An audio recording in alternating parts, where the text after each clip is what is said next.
integral part of our lives. Googling, Facebook, Twitter, Instagram, Netflix. When you search for something on Google, its algorithm searches out the web page for the keywords you use. It assigns a rank to each page based on several factors, including the number of times that keywords appear on each web page. This is very similar to how resume parsing algorithms work too.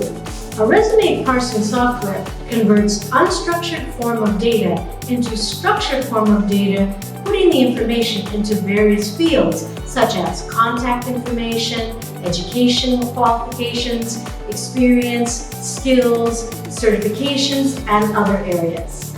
After which, it uses a keyword match algorithm like Google's to match to the job description with the best fit resume and gives a ranking to all the selected resumes. This software is called an application tracking system and is used for hiring and recruiting tools by many companies. These systems collect and sort thousands of resumes.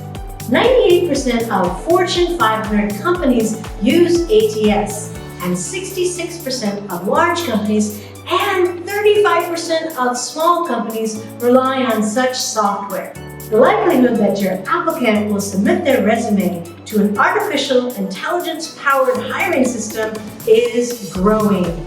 Make sure you include keywords from the job description, desired previous experience, day-to-day responsibilities, and purpose of the company in your cover letter, resume, and when you interview. Go to our website, mygen.ai, for more details.